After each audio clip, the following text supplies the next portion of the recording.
श्री डोंगरे जी महाराज तत्वार्थ रामायण में लिखते हैं कि राम जी की अपेक्षा राम जी का नाम श्रेष्ठ है। कितने ही महापुरुषों ने वर्णन किया है। राम जी के सत्संग की अपेक्षा भी रामायण का सत्संग बहुत प्रभावकारक है।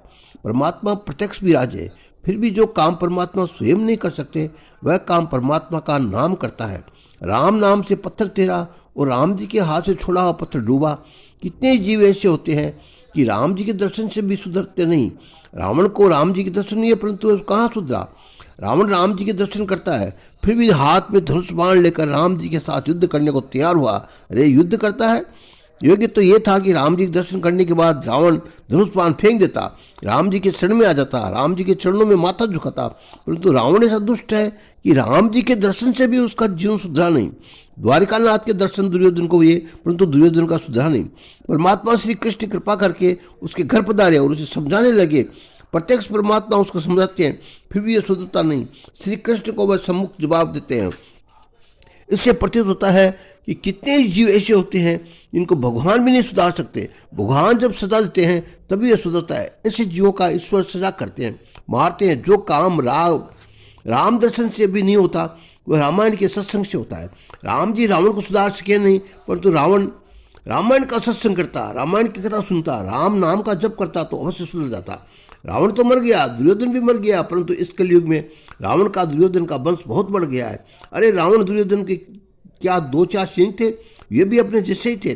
पराये धन को दबाकर बैठ जाए वही दुर्योधन। आजकल बहुत लोगों को बिना मेहनत का धन पहुँचाने की इच्छा होने लगी है। उस समय एक ही दुर्योधन था कि जिसने तूफान मचा रखा था, परंतु अब अनेक दुर्योधन उत्पन्न होने लगे हैं। इससे जगत में शांति रहती नहीं। जिसकी आंख में काम है वह इस जगत में स्त्री पुरुषों को काम भाव से देखता है, वही रावण जैसा है।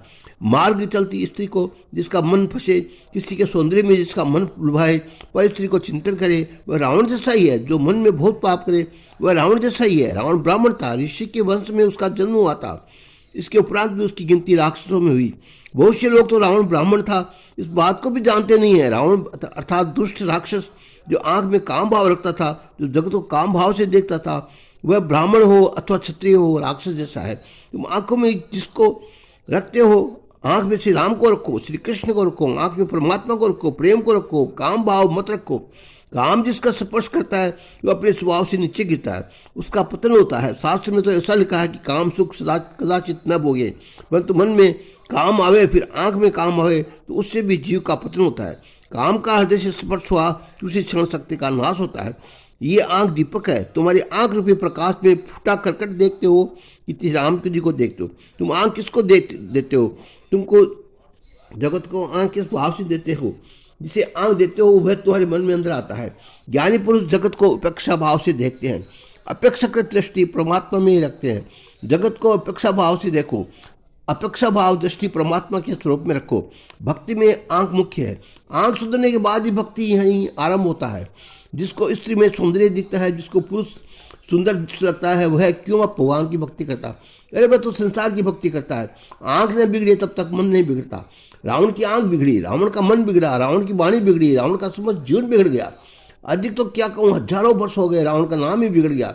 लोग अपने बालक का नाम भी नाम रखते हैं, परंतु किसी भी को भी रावण का नाम रखना पसंद नहीं। किसने रावण नाम रखा नहीं, ऐसा सुना नहीं। रावण के नाम से भी घृणा आती है। रावण का नाम लेना पसंद नहीं। रावण जैसा कोई दुष्ट नहीं हुआ, वह राम जी के दर्शन करके भी सुधरा नहीं। तो कोई रावण जैसा और वह रामायण की कथा श्रवण करे, रामायण का सत्संग करे, राम नाम का जप करे तो अवश्य ही सुधरेगा। परमात्मा कथामृत नामामृत अलौकिक है, मानव को इंद्रियों का त्रास न दे। इस कारण ही परमात्मा ने कृपा करके ये दो जगत को, जो अमृत जगत को दिए। जैसे जैसे मन में विषय प्रवेश करे, पाप प्रवेश करे, वैसे वैसे नामामृत अथवा कथामृत आश्रय लेने से मानव इंद्रियों के त्रास से त्राण पा जाता है। राम कथा अमृत है, राम नाम अमृत है, प्रभु का नाम अमृत है से भी मधुर है। कथा अमृत पाप को जलाता है, जीवन को सुधारता है। सबका भक्षण करने वाला जो काल है उसका भक्षण करने वाले श्री राम जी है। रावण को मारने के लिए राम जी को इतनी खटपट इतनी लीला करने की क्या जरूरत थी? श्री राम तो परमात्मा है, सर्वशक्तिमान है, काल के भी काल है। संकल्प मात्र से राम जी रावण को मार सकते थे, परंतु राम जी ने ये समझ लिया इस कारण से ही कि लोग रामायण का पाठ करें, श्रवण करें, उतने समय तक जगत को भूल सके। श्री रामचंद्र जी ने रावण को मारने के लिए अवतार दान किया, किंतु कलयुग के ये लोग लीला सुनकर उसके में तन्मय हो, इसलिए ये समस्त लीला की है। भगवान की लीला कथा मोक्षदायी है।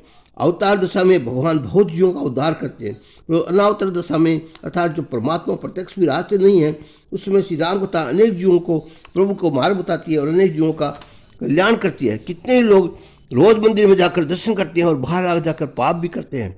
ऐसे लोग दर्शन करते हैं फिर भी उसका स्वभाव शुद्धता नहीं।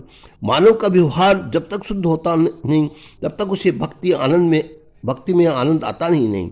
भक्ति बहुत करता है परंतु व्यवहार शुद्ध रखता नहीं, इससे उसको भक्ति में आनंद मिलना चाहिए, वह मिलता नहीं। व्यवहार में पाप करे, दम करे, उससे भक्ति का जैसा पाप फल मिलना चाहिए जैसा मिलता है। कितने लोग मानते हैं कि व्यवहार में थोड़ी भूल होती है कि पाप भी करना पड़ता है, व्यवहार में थोड़ा पाप हो जाए तो बड़ा दोष नहीं कहलाता। मंदिर में जाकर कोई भेंट चढ़ रख दे, दर्शन कर ले, उससे भगवान सब पाप भस्म कर देते हैं। भगवान कहते हैं कि तो ऊपर आ, फिर तुझे बताऊं कि मैं पापों का भस्म करता हूं या तुझे धिक्कारता हूं। मंदिर में तुम दर्शन करो, भेंट करो, उससे भगवान तुम्हारे पापों का भस्म कर देंगे। ये कल्पना बिल्कुल खोटी है। व्यवहार में पाप करना ही पड़े ऐसा नहीं है। निष्पाप होकर ही व्यवहार करो। तुम अधिक भक्ति न करो तो कोई बाधा नहीं, परंतु व्यवहार को शुद्ध रखो। पाप छोड़ो, पाप को कभी साधारण गिनो नहीं। साधारण चिंगारी की भी किसी समय सब कुछ जलाकर भस्म कर देती है। पाप, अग्नि, शत्रु, रोग और ऋण ये साधारण नहीं होते हैं। साधारण पाप किसी समय बड़ा अनर्थ कर देता है। मेरे हाथ से बिल्कुल पाप न हो ऐसा इच्छा हो तो सबके परमात्मा में आदर डालो। पाप किसे कहते हैं? चोरी, हिंसा, व्यभिचार आदि तो महापाप है ही, ये साधारण पाप नहीं है। जगत में सर्ववैधानिक रूप से इनको अपराध बना गया है और सर्वधर्म धर्म दृष्टि से इनको पाप बना गया है। इनके अलावा भी दूसरे पाप है। ज्ञानी पुरुष भेद दृष्टि को पाप मानते हैं। ज्ञानी पुरुष अद्वैत भाव में स्थिर होते हैं। ये ऐसा मानते हैं कि मेरे अंदर जो शुद्ध चेतन आत्मा है वही सब में है। ये सब में स्वयं को और स्वयं में सबको देखते हैं। जहाँ भेद है वहीं भय है, राग द्वेष है। ज्ञानी पुरुष जगत को अभिन्न भाव से देखते हैं। ज्ञान मार्ग में एक ही सत्ता है, ईश्वर एक तत्व है और वह सब में विराजमान है। जो भेद दिखाई देता है वो माया के कारण दिखाई देता है। इस प्रकार डोंगरे जी महाराज ने तत्व रामायण में अच्छी तरह भाई पाप नहीं करना चाहिए ये समझाया है। मैं आपको अगला समझाऊँ, तब तक के लिए जय सिया राम।